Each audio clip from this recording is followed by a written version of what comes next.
नमस्कार दोस्तों, आपका स्वागत है मेरे चैनल द गोल्डन स्टोरीज़ में। आज मैं रविंद्रनाथ टैगोर जी द्वारा लिखी कहानी काबुलीवाला सुनाने जा रही हूँ। इस कहानी का उद्देश्य यह है कि भीष्म आकृति वाले हिंसक और क्रूर व्यक्तियों के हृदय में भी वात्सल्य की भावना होती है तथा प्यार और स्नेह का बंधन रिश्तों का मोहताज नहीं होता। तो आइए सुनते हैं कहानी काबुलीवाला। मेरी 5 वर्ष की छोटी लड़की मिनी से पल भर भी बात किए बिना नहीं रहा जाता। दुनिया में आने के बाद भाषा सीखने में उसने सिर्फ 1 ही वर्ष लगाया होगा। उसके बाद से जितनी देर तक सो नहीं पाती है, उस समय तक एक पल भी वह चुप्पी में नहीं खोती। उसकी माता बहुधा डांट फटकार कर उसकी चलती हुई जुबान बंद कर देती है, किंतु मुझसे ऐसा नहीं होता। मिनी का मौन मुझे ऐसा अस्वाभाविक सा प्रतीत होता है कि मुझसे वे अधिक देर तक सहा नहीं जाता, और यही कारण है कि मेरे साथ उसके भावों का आदान प्रदान कुछ अधिक उत्साह के साथ होता रहता है। सवेरे मैंने अपने उपन्यास के 17वें अध्याय में हाथ लगाया ही था कि इतने में मिनी ने आकर कहना आरंभ कर दिया, बाबा, रामदयाल दरवान कल काक को कौवा कहता था।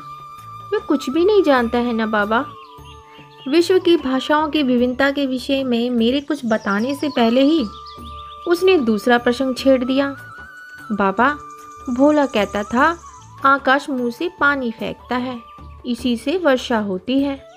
अच्छा बाबा, भोला झूठ मूठ कहता है ना, खाली पक पक किया करता है, दिन रात पकता रहता है बस। इस विषय में मेरी राय की तनिक भी राह न देखकर चट से धीमे स्वर में एक जटिल प्रश्न कर बैठी, बाबूजी, माँ तुम्हारी कौन लगती है?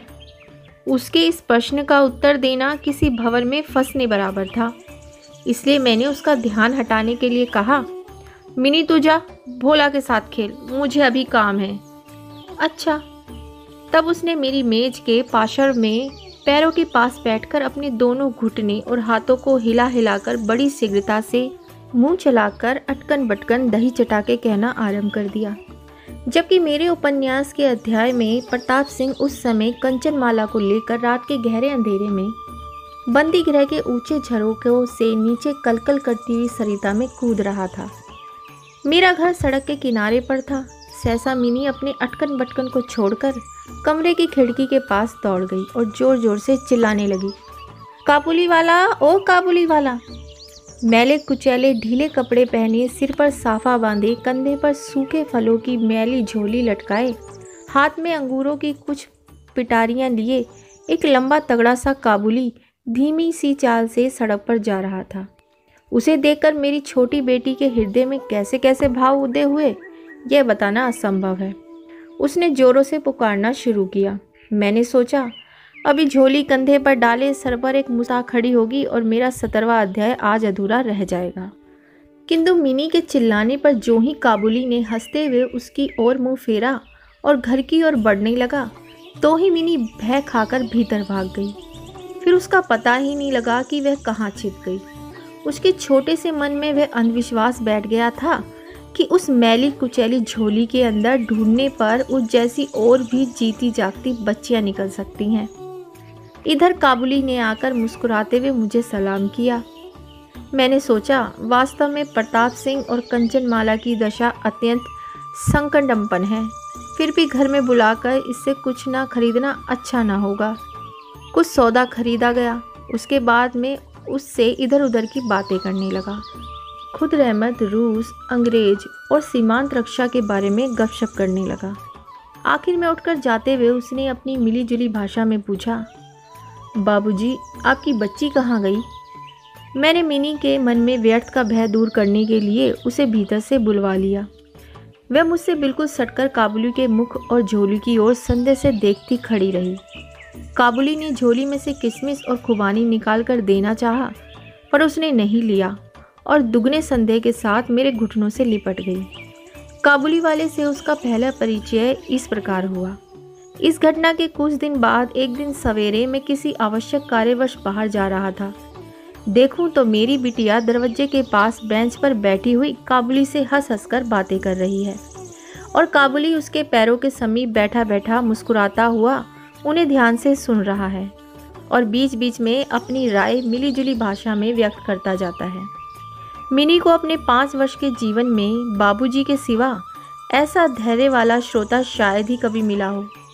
मिनी की झोली बादाम किशमिश से भरी हुई थी।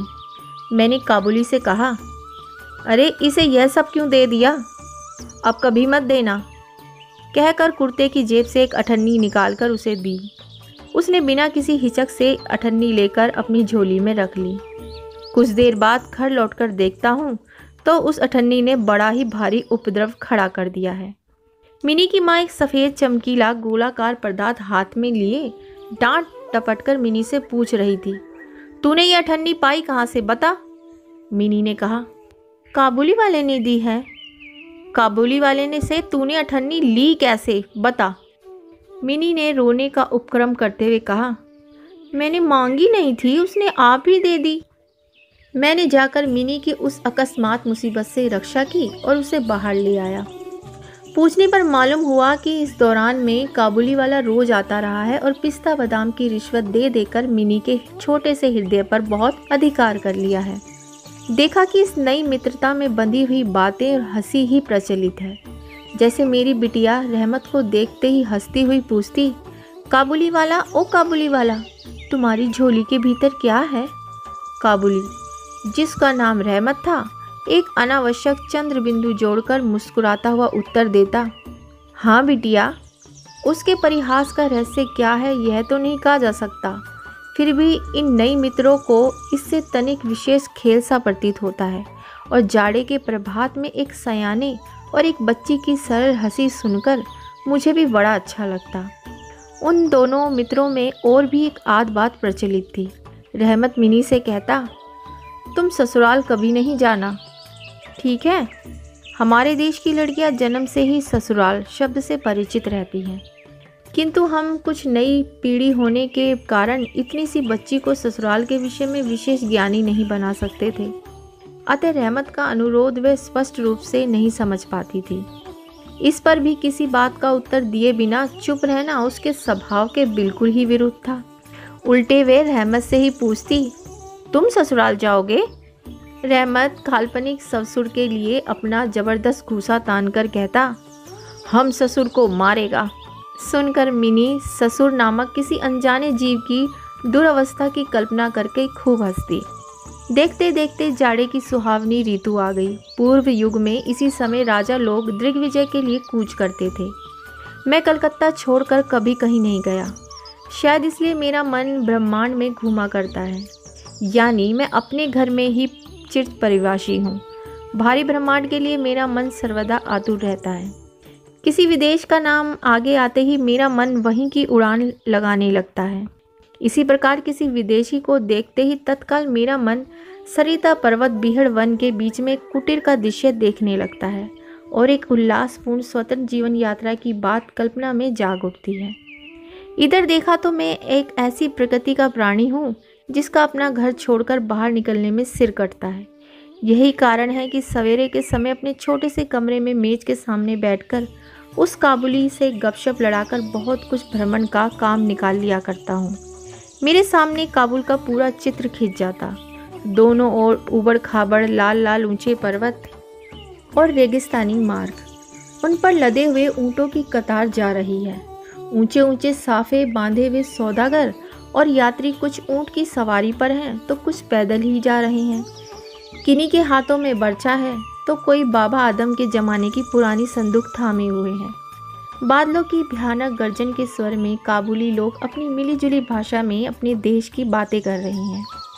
मिनी की माँ बड़ी वहमी तबीयत की है। राह में किसी प्रकार का शोरगुल हुआ नहीं कि उसने समझ लिया कि संसार भर के सारे मस्त शराबी हमारे ही घर की ओर दौड़े आ रहे हैं। उसके विचारों में यह दुनिया इस छोर से उस छोर तक चोर, डकैत, मस्त, शराबी, सांप, बागो, रोगो, मलेरिया, तिलचट्टे और अंग्रेजों से भरी पड़ी है। इतने दिन हुए इस दुनिया में रहते हुए भी उसके मन का यह रोग दूर नहीं हुआ। रहमत काबुली की ओर से भी वह पूरी तरह निश्चित नहीं थी। उस पर विशेष नज़र रखने के लिए मुझसे बार बार अनुरोध करती रहती। जब मैं उसके शक को परिहास के आवरण से ढकना चाहता तो मुझसे एक साथ कई प्रश्न पूछ बैठती। क्या कभी किसी का लड़का नहीं चुराया गया? क्या काबुल में गुलाम नहीं बिकते? क्या एक लंबे तगड़े काबुली के लिए एक छोटे बच्चे का उठा ले जाना असंभव है? इत्यादि। मुझे मानना पड़ता कि यह बात बिल्कुल असंभव भी नहीं है। भरोसा करने की शक्ति सब में समान नहीं होती। अतः मिनी की माँ के मन में भय ही रह गया, लेकिन केवल इसलिए बिना किसी दोष के रहमत को अपने घर में आने से मना कर सकना मेरे वश में ना था। हर वर्ष रहमत माघ मास में लगभग अपने देश लौट जाता है। इस समय वह अपने व्यापारियों से रुपया पैसा वसूल करने में तल्लीन रहता है। उसे घर घर दुकान दुकान घूमना पड़ता है। फिर भी मिनी से उसकी भेंट एक बार अवश्य हो जाती है। देखने में तो ऐसा प्रतीत होता है कि दोनों के मध्य किसी षड्यंत्र का श्री गणेश हो रहा है। जिस दिन वह सवेरे नहीं आ पाता, उस दिन देखूं तो वह संध्या को हाजिर है। अंधेरे में घर के कोने में उस ढीले ढाले जामा पजामा पहने झोले वाले लंबे तगड़े आदमी को देखकर सचमुच ही मन में अचानक भैसा पैदा हो जाता है। लेकिन जब देखता हूँ कि मिनी ओ काबुली वाला पुकारती हुई हंसती हंसती दौड़ी आती है और दो भिन्न भिन्न आयु के असम मित्रों में वही पुराना हास परिहास चलने लगता है, तब मेरा सारा हृदय खुशी से नाच उठता है। एक दिन सवेरे मैं अपने छोटे कमरे में बैठा हुआ नई पुस्तक के प्रूफ देख रहा था। विदा होने से पूर्व आज 2-3 दिन खूब जोरों से अपना प्रकोप दिखा रहा है। जिधर देखो उधर उस जाड़े की ही चर्चा है। ऐसे जाड़े पाले में खिड़की में से सवेरे की धूप मेज के नीचे मेरे पैरों पर आ पड़ी। उसकी गर्मी मुझे अच्छी प्रतीत होने लगी। लगभग 8 बजे का समय होगा।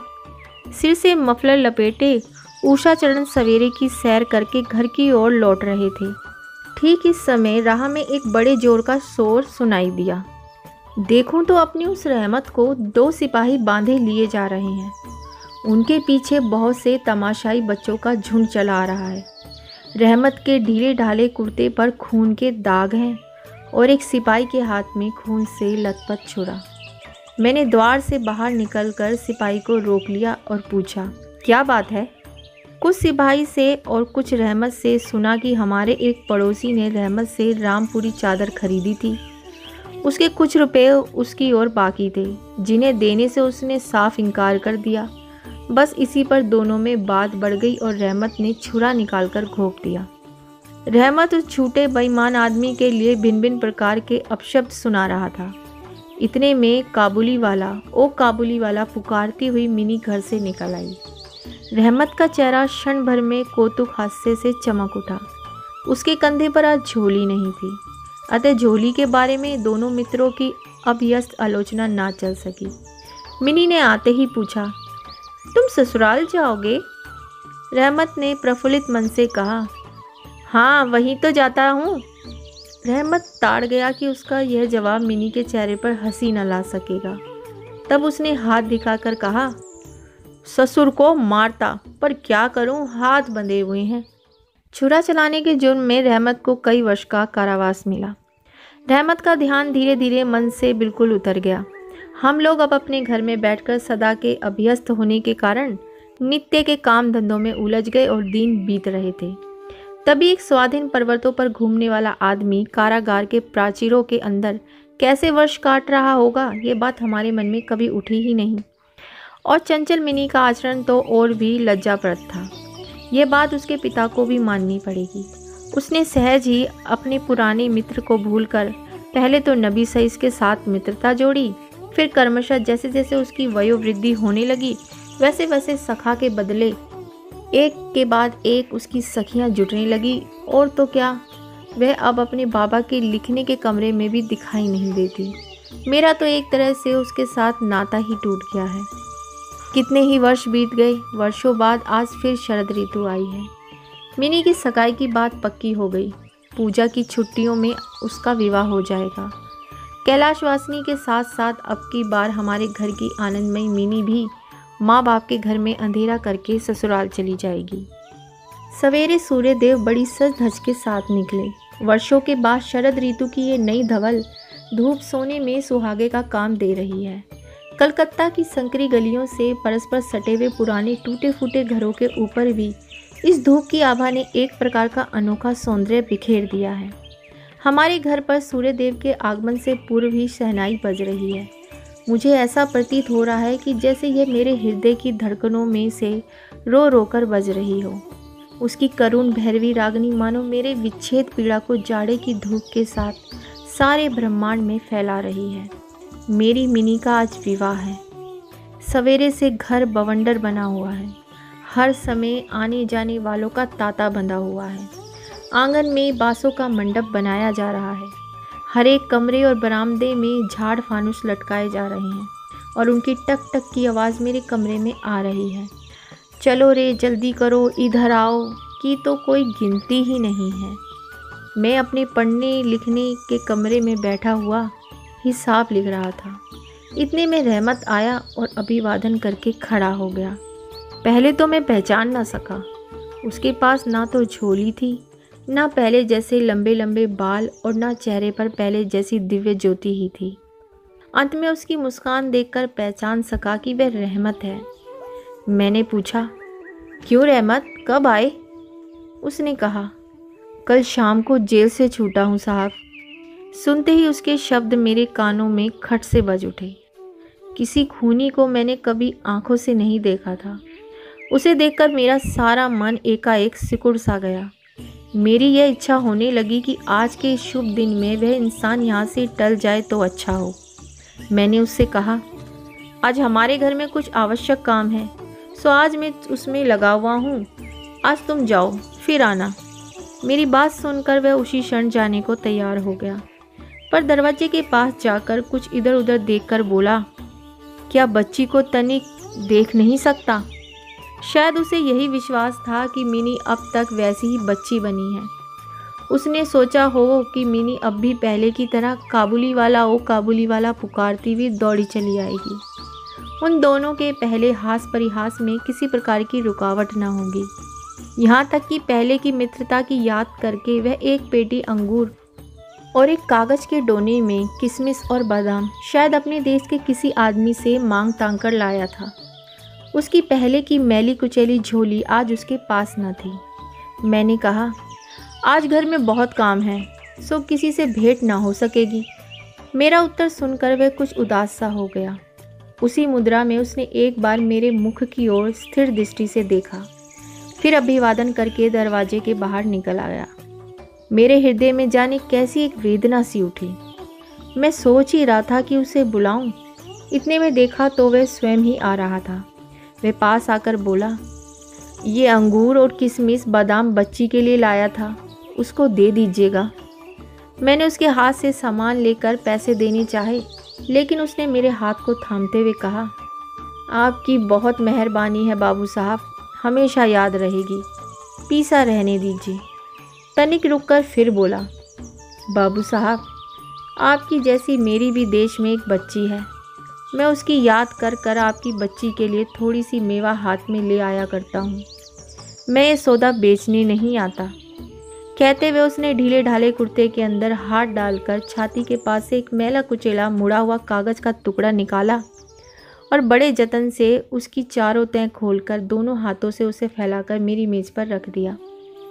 देखा कि कागज़ के उस टुकड़े पर एक नन्हे से हाथ के छोटे से पंजे की छाप है।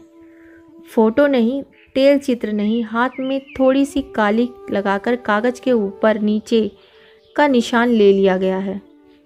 अपनी बेटी के स्मृति पत्र को छाती से लगाकर रहमत हर वर्ष कलकत्ता के गली कूचों में सौदा बेचने के लिए आता है और तब वह कालिक चित्र मानो उसकी बच्ची के हाथ का कोमल स्पर्श उसके बिछड़े हुए विशाल हृदय में अमृत उड़ेलता रहता है। देखकर मेरी आंखें भर आई और फिर मैं इस बात को बिल्कुल भी भूल गया कि वह एक मामूली काबुली मेवा वाला है और मैं एक उच्च वंश का रईस हूँ। तब मुझे ऐसा लगने लगा कि उसकी पर्वतवासिनी छोटी बच्ची की निशानी मेरी ही मिनी की याद दिलाती है। मैंने तत्काल ही मिनी को बाहर बुलवाया। हालांकि इस पर अंदर घर में आपत्ति की गई, पर मैंने उस पर कुछ भी ध्यान नहीं दिया। विवाह के वस्त्रों और अलंकारों में लिपटी हुई बेचारी मिनी मारे लज्जा के सिकड़ी हुई सी मेरे पास आकर खड़ी हो गई। उस अवस्था में देखकर रहमत काबुली पहले तो सक पका गया। उससे पहले जैसी बातचीत ना करते बना। बाद में हंसते हुए बोला, लली सास के घर जा रही है क्या? मिनी अब सास का अर्थ समझने लगी थी, अतः अब उससे पहले की तरह उत्तर देते ना बना।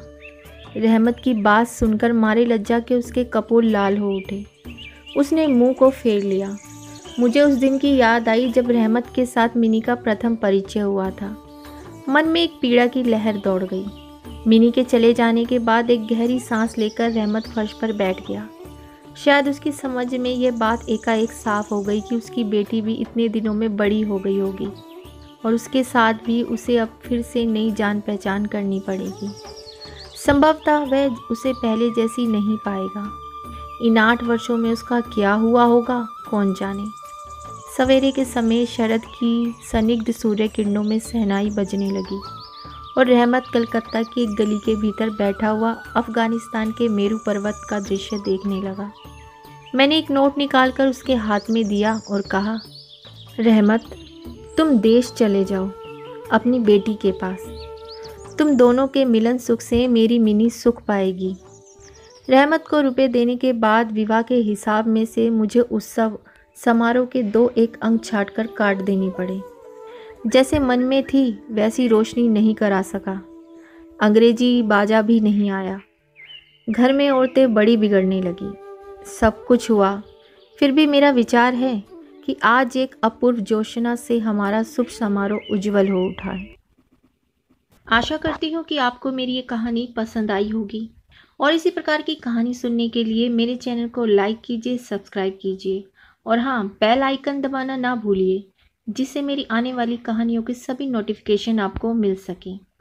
तो बहुत जल्द फिर मिलती हूँ एक नई कहानी के साथ। धन्यवाद।